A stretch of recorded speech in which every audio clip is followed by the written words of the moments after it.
আচ্ছা, অনেকটা বছর মানে প্রায় ১৫টা বছর পরে নতুন সরকার এসছে। নিশ্চয়ই মানুষজন অনেক কিছু ভেবেচিন্তে সরকারকে এনেছে। তো আমার যেটা প্রথম চাহিদা হচ্ছে নারী সুরক্ষা। যে আগের মুখ্যমন্ত্রী যেটা বলেছে যে রাত ৮টার পরে যাতে না বেরোনো হয়, সেটা যেন কখনোই কাম্য নয়।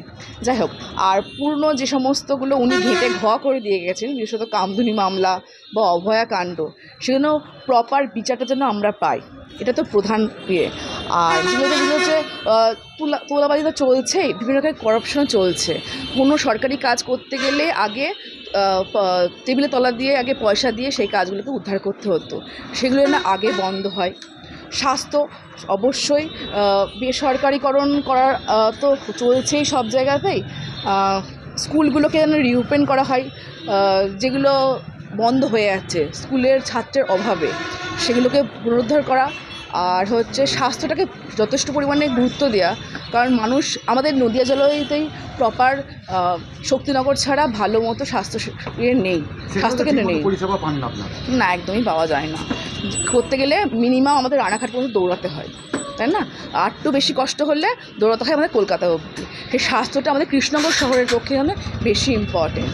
আর যেটা বলা নয়, না বললেই নয়, 7th পে কমিশনটা দিদি দেবে করেও দেয়নি। সেটা যাতে চালু হয়, 45 দিনের মধ্যে বলেছে সরকার দেবে। ডিএটা কেন্দ্রীয় সরকারের হারে যেন দেওয়া হয়, এটাও চাহিদা রয়েছে। মোটামুটি ওভারঅল এটাই। আর কি বলবো, কর্মসংস্থান মেন ইস্যু আমাদের। শুধু ভাতা দিয়ে যেন মানুষের মুখ যেন না থামিয়ে দেওয়া হয়, কর্মসংস্থানটা মেন। কারণ প্রত্যেকটা পরিবারে এটা প্রপার কর্মসংস্থান জোগাড় করে তারপর যেন ভাতাটা দেওয়া হয়, তাও ঠিক আছে। শুধুমাত্র ভাতা দিয়ে যেন মুখ চুপ করে না রাখা হয়, এইটুকুই বাস। মানে যার দরকার তাকেই যাতে ভাতাটা দেওয়া হয়। হ্যাঁ, একদম নির্বিশেষে না দেওয়া হয়। কোটিপতি সেও পাচ্ছে, একদম যে কোটিপতি সেও পাচ্ছে, যে একদম মিডল ক্লাস সেও পাচ্ছে, যার দরকার সেও পাচ্ছে। তো সেটা যেন বিবেচনা করে দেওয়া হয়। আগে কর্মসংস্থান দেওয়া হোক, তারপর যার প্রয়োজন তাকেই শুধু ভাতাটা দেওয়া হোক, এইটুকুই আশা করি। সুদেশনা ঘোষ। নতুন সরকারের কাছে প্রত্যাশা নারী সুরক্ষা, যেখানে সবথেকে বেশি ভয় পেয়ে আছি আমরা। প্রত্যাশা নতুন স্বপ্নের নতুন আলো, যেখানে আমাদের বাচ্চারা আবার নতুন করে ভাতা নয় চাকরি পাবে, কর্মসংস্থান হবে, নতুন স্বপ্ন দেখবে এবং বাচ্চাদের ভবিষ্যৎ সুরক্ষিত হলেই নতুন পৃথিবী আসবে, নতুন আলো আসবে। আমরা সেই স্বপ্নের আশায় নতুন করে স্বপ্ন দেখব। সরকারি স্কুল আস্তে আস্তে বন্ধ হয়ে যাচ্ছে, স্বাস্থ্য পরিকাঠামো পুরো শেষ হয়ে যাচ্ছে, এইগুলো কি বলবো? ভীষণভাবে চাই স্বাস্থ্য পরিকাঠামো আরও উন্নত হোক। স্বাস্থ্য পরিকাঠামো উন্নত হলে তবেই আমরা একটা সুন্দর স্বাস্থ্য, সুন্দর ভবিষ্যৎ দেখতে পাবো, কারণ স্বাস্থ্যই তো সম্পদ। আর পড়াশুনোর জন্য সরকারি স্কুলের পরিষেবা ভীষণভাবে প্রয়োজন, কারণ সবার কাছে এই বেসরকারি স্কুলে পড়ানোর মতন ক্ষমতা সবার পকেটে তো থাকে না। তাই সরকারি স্কুলের পরিকাঠামো আরও উন্নত, আরও সুস্থ হওয়া প্রয়োজন, যেখানে মিড ডে মিল সিস্টেম আরও ভালো হবে, পড়াশোনার পরিবেশ আরও ভালো হবে, আরও ভালো ইকুইপমেন্ট থাকবে, বাচ্চারা আরও সুন্দরভাবে শিখবে, এই আশাই রাখছি। করাপশন তো কমার জন্যেই নতুন করে সরকার তৈরি করা। পিউলি খাতুন। সুরক্ষাটা আগে দরকার। এছাড়া এই যে গ্যাসের দাম বললো, তারপর আমাদের বাচ্চারা যাতে নিজের রাজ্যে নিজের দেশে যাতে ভালোভাবে একটা কর্মসংস্থানের জায়গা তৈরি করতে পারে, যাতে বাইরে যেতে না হয়, এগুলোর দিকে নজর দেওয়া উচিত। আর যাতে শান্তিপূর্ণ পরিবেশ বজায় থাকে, এটাই, আর কিছু না। লিলি ঘোষ, নন্দী। আমরা তো চাইবো আমরা যেটা পাইনি আমাদের বাচ্চারা সেটা পাক, যেন কর্মসংস্থানের জন্য তাদের বাইরে যেতে না হয়, যেন নিজের দেশে নিজের রাজ্যে একটা চাকরি পায়, সেটা তো সবাই চায়। যেন কোনো জায়গায় গিয়ে কোনো বিপদ না আসে, আমাদের সন্তান যেন সুস্থভাবে নিজের রাজ্যেই চাকরিটা করে, এটাই চাই।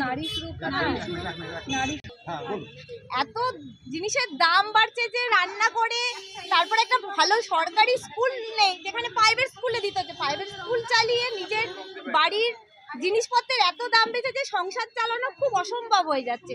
দ্রব্যমূল্য কমলে আমাদের সব কিছুর দিকেই সুবিধা হবে, কেননা রান্নার দিকে বা সরকারি স্কুল ভালো হলে আমাদের পড়াশোনা, বাচ্চাদের পরিকাঠামো সুন্দর হলে আর বাইরে স্কুলে যেতে হবে না, ওরা সরকারি স্কুলেই পড়তে পারবে। কেন্দ্রীয় সরকার বলতো যে রাজ্য সরকার দাম কমাচ্ছে, এখন তো সেন্ট্রাল আর রাজ্য এক হয়ে গেছে, তাহলে এবার কি মনে করছেন গ্যাসের দাম কমবে?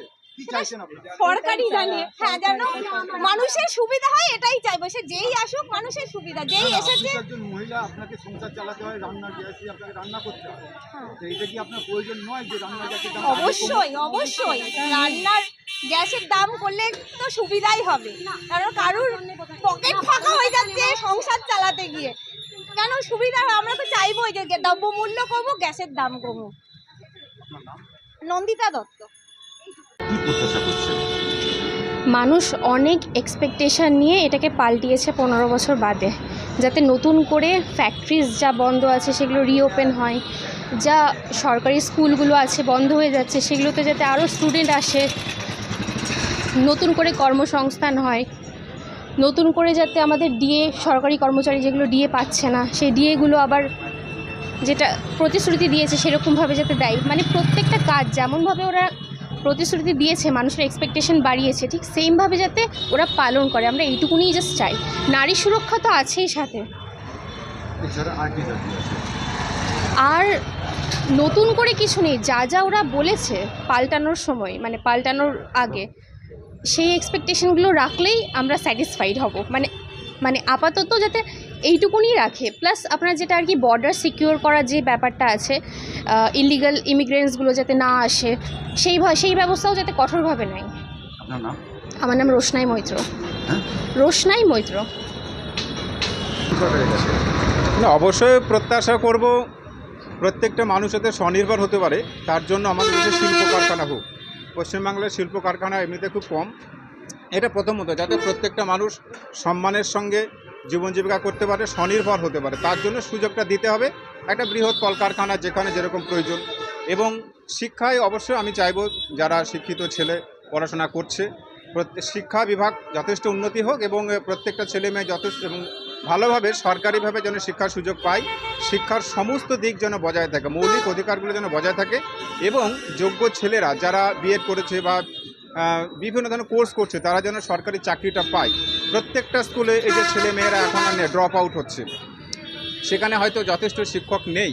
আমি চাইব শিক্ষকের যে অনুপাত যতটা প্রয়োজন সেটা ঠিকঠাকভাবে হোক, এটা অবশ্যই চাওয়া।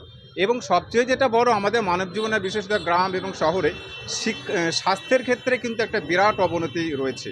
আমি চাইব এই নতুন সরকারের কাছে প্রত্যেকটা মানুষের স্বাস্থ্য যাতে অটুট হয়, তার জন্য যে হসপিটালগুলো আছে বা সরকারি হসপিটালগুলো যেন পরিষেবাটা যথেষ্টভাবে মানুষ পেতে পারে, সেইটা আমি অবশ্যই প্রাণপণে আমি চাইব সরকারের কাছে।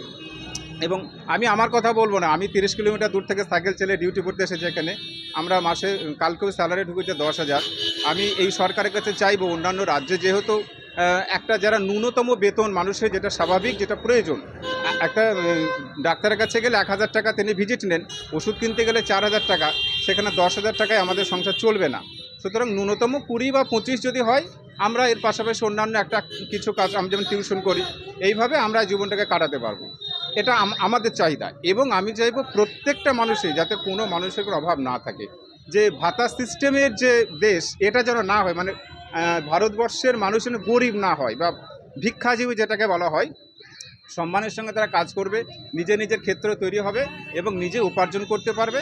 এই যে একটা সঠিক ব্যালেন্স আমাদের রাজ্যে হোক, এটা আমি এই সরকারের কাছে প্রত্যাশা করছি। আপনি যে একটা সিভিক ভলেন্টিয়ার ছিলেন, আপনারা চাইলাম যে আপনাদের চাকরিটা পাবেন? হ্যাঁ, অবশ্যই চাই পার্মানেন্ট হোক। এবং এইখানে হয়তো বিভিন্ন জায়গাতে হয়তো অনেকে বলতে পারে যে এদের যথেষ্ট ট্রেনিং নেই বা হয়তো একটা কমিশনের মাধ্যমে আসেনি। আমি চাইবো যেরকম সিস্টেম যদি থাকে, সঠিক নিয়ম কানুন মেনে এবং কাউকে আঘাত না করে যদি আমাদের পার্মানেন্ট করা যায়, তাহলে অবশ্যই চাইবো সেটা হোক। এতে সাধারণ মানুষ কতটা আমাদের সাপোর্ট করবে জানি না, কিন্তু আমরা প্রাণপণে ডিউটি করবার চেষ্টা করি, পরিষেবা দেওয়ার চেষ্টা করি, আমরা সেই চেষ্টা করব। আমার নাম বাপ্পাদিত্য বিশ্বাস। আমি সিভিক ভলেন্টিয়ার এবং পাশাপাশি আমি একজন প্রাইভেট টিউটর।